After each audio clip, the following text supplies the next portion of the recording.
Ben, j'ai rencontré Nathalie à ma cérémonie de remise de l'Ordre de la Rose Blanche. Puis ben, Nathalie, c'est une des marraines de l'Ordre. Donc, j'ai rencontré Nathalie ici à Polytechnique. J'ai connu Nathalie par l'entremise de Dominique. Son fils, c'était un de mes meilleurs amis à l'école secondaire. L'éducation que ma mère m'a donnée était vraiment axée sur le partage. C'était vraiment quelque chose d'important pour elle de rassembler tout le monde, d'être très généreuse avec les gens qui l'entourent. On peut parler de tout avec Nathalie, de philosophie, de religion, de technique, de tout. Oui, Nathalie, c'était et c'est toujours une grande amie, c'est ma meilleure amie.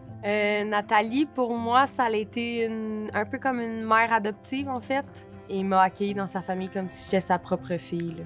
Elle aime apprendre à connaître les gens, puis elle se permet aussi d'aller voir plus loin que ce que les gens essaient de démontrer au premier regard. Autant pour ma petite sœur et moi, elle nous a toujours répété d'aller de l'avant, de foncer, de ne pas avoir peur des critiques qu'on allait recevoir, parce qu'en tant que femme, dans un monde difficile, des fois, on peut avoir envie d'arrêter quand on rencontre des freins. Elle m'encourage à pousser sur mon leadership, sur ma capacité à tisser des liens. Je pense que Nathalie a vu en moi beaucoup de choses que moi-même, j'avais pas vues. Puis aujourd'hui, je suis fière de ce que je suis devenue, mais je la remercie d'être passée dans ma vie. Ben, c'est quelqu'un que j'admire beaucoup puis qui m'inspire beaucoup par sa franchise puis à quel point elle tient à ses valeurs puis elle agit en fonction de ses valeurs. Puis avec Nathalie, on a toujours l'heure juste. Je trouve ça inspirant de voir une femme qui a bien réussi ben, dans son métier, mais aussi par son implication dans la sphère politique. Le côté très militant de ma mère est quelque chose qui m'a toujours inspirée.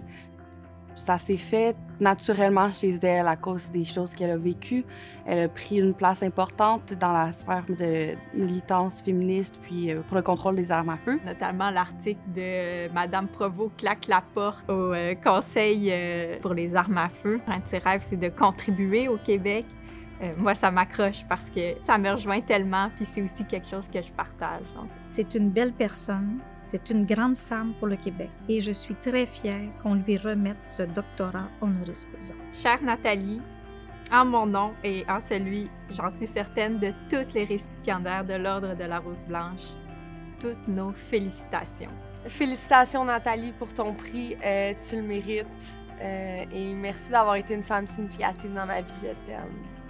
Nathalie, maman, je suis tellement fière de toi pour le beau prix que tu reçois aujourd'hui. Au nom de tous tes enfants, je veux te dire à quel point on est fiers de t'avoir comme mère, puis on est très reconnaissant de toutes les belles valeurs que tu nous montres à tous les jours.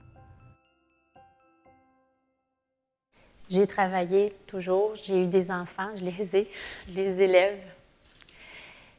Et je réalise que d'avoir bâti une famille, travailler et donc, à ma façon, bâti ma société, c'est d'avoir eu l'occasion de donner. C'est d'avoir eu l'occasion de laisser une trace qui est un peu plus grande que moi, en dehors de moi. Ça m'a ramené vers l'avenir, vers l'espoir. Et ça, pour moi, ça m'a permis d'être debout.